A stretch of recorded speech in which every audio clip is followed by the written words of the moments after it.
Semua siap, berdoa mulai. Berdoa selesai, beri salam kepada ibu guru. Assalamualaikum warahmatullahi wabarakatuh. Waalaikumsalam warahmatullahi wabarakatuh. Gimana kabarnya? Alhamdulillah, luar biasa. Allahu Akbar. Semangat ya. Semangat, Bu. Oke, ibu absen dulu ya. Anjali, Hadiroh. Dewi, Hadiroh, Bu. Istiqomah, Der. Cici, Hadiroh, Bu. Potika, Hadiroh, Bu. oke. Novita Sari? Izin, Bu. Izin ya. Oh iya, jadi satu yang nggak masuk. Iya, Bu.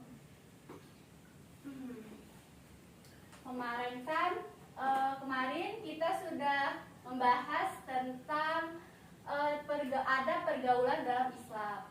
Dan untuk pertemuan kali ini kita akan membahas tentang meneladani sifat orang-orang saleh.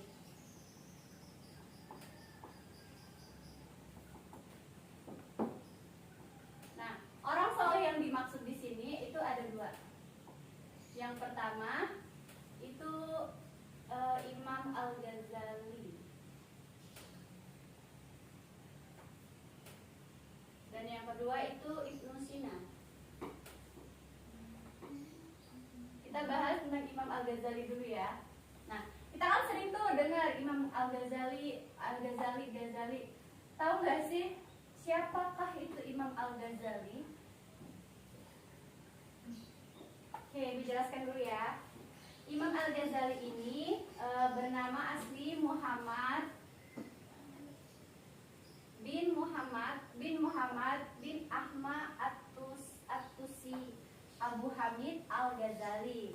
Nah, Al-Ghazali dilahirkan di kota Tusi pada tahun 450 Hijriah dan ayah beliau adalah merupakan seorang pengrajin kain suf yang dibuat dari kulit domba dan menjualnya di kota Tusi. Imam Al-Ghazali itu mulai belajar di kala waktu masih kecil. Beliau mempelajari ilmu fikih dari Syekh Ahmad bin Muhammad bin Ar-Razani di Tusi.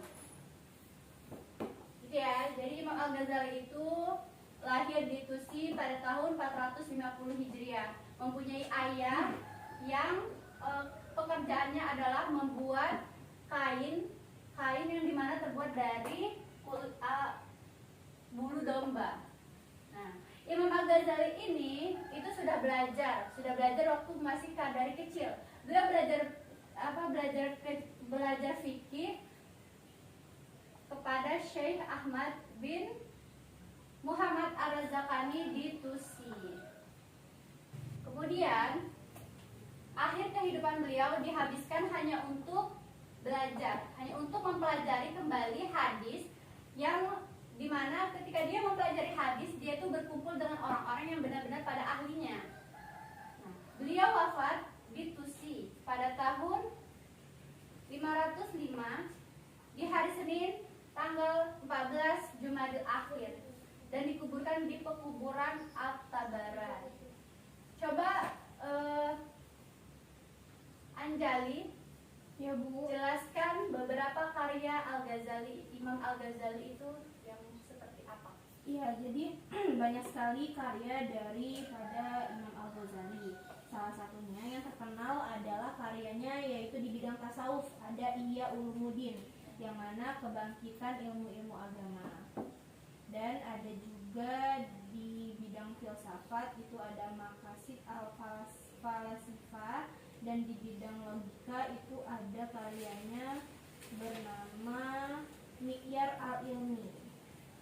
Ya, benar ya. Jadi Imam Al-Ghazali itu tidak hanya mempelajari fikih dan hadis, tetapi dia juga mempunyai karya tasawuf, di bidang tasawuf, di bidang fisika, di bidang filsafat, dan di bidang logika.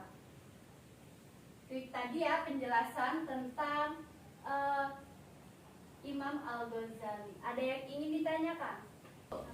Tadi penjelasan tentang Imam Al-Ghazali, ada yang ingin ditanyakan?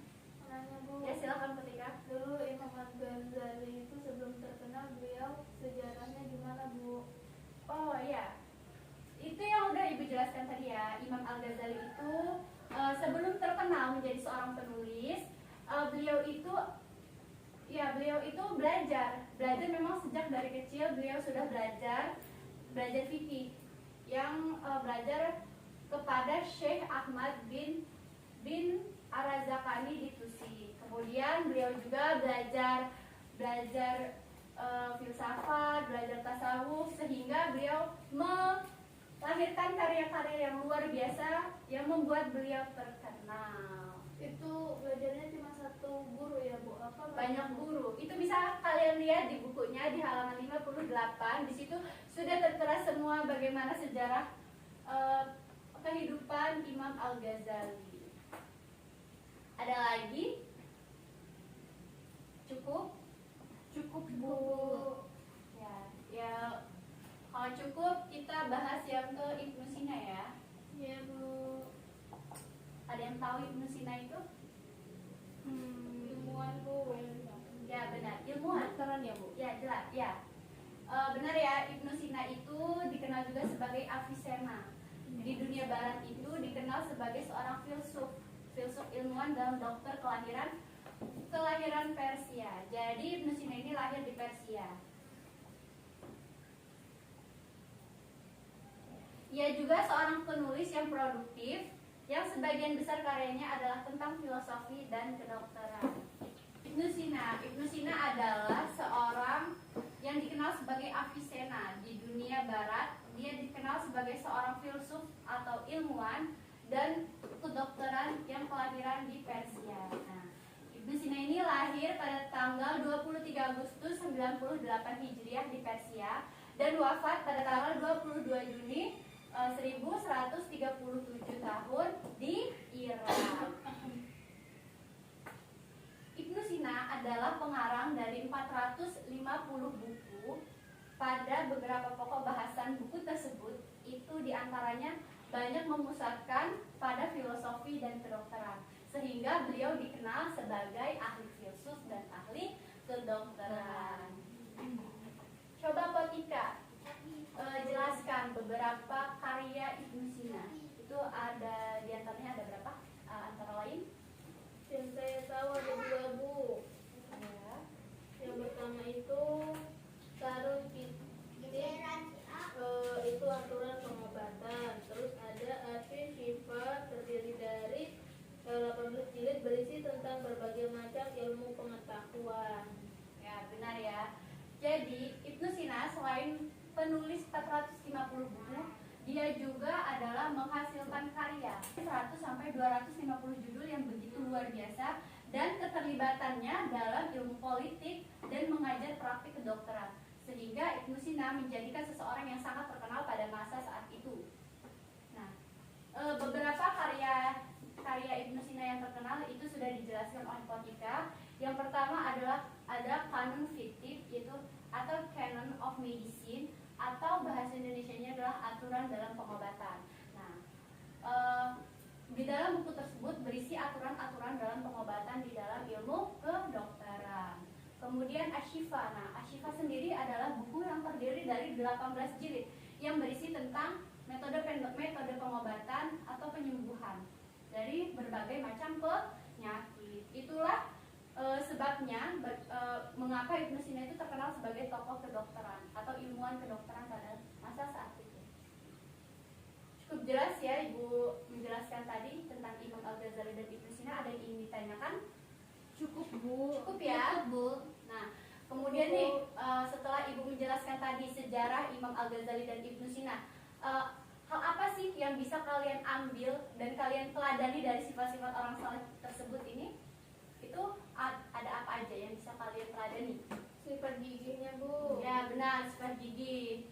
Cerdasnya Bu. Haus akan ilmu Ya, Bu. cerdas. Semangat dia Bu dengan Cerdas, semangat, pantang menyerah.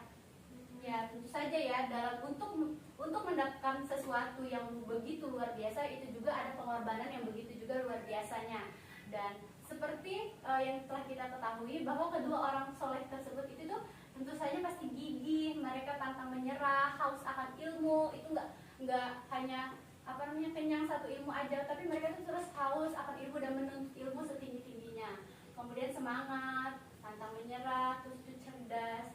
Dan kalian juga bisa seperti itu, dan itulah kenapa kalian harus bisa menteladani sifat-sifat orang soleh ini. Jangan kalian yang hanya baru duduk kelas 2 SMA aja udah capek, udah mengeluh, udah capek dengan tugas, udah mengeluh dengan apa yang kalian alami. Itu karena apa yang kalian pelajari pada saat ini itu hanya mungkin sekecil bagian kecil dari apa yang mereka pelajari pada saat dulu. Bayangin tuh kalau dulu itu bagaimana menempuh pendidikannya, bagaimana sistem pendidikannya, itu kan belum masih sangat minim ya, masih sangat jarang sekali. Jadi mereka dengan kegigihan mereka sehingga mereka bisa terkenal dengan karya-karya mereka. Kalian juga bisa seperti itu. Paham semuanya? Paham. Ada yang mau ditanyakan lagi? Cukup Ya. Kalau cukup, Ibu cukupkan sampai di sini. Berhubung waktunya juga sudah habis. Jangan lupa selalu semangat, selalu rajin ibadah kepada Allah, karena usaha tidak akan mengkhianati hasil. Ibu untuk tugasnya kalian kerjakan di halaman 60. Itu ada esai 1 sampai 10, kerjakan minggu depan dikumpul dan Ibu nilai. Baik Bu. Baik ya Bu.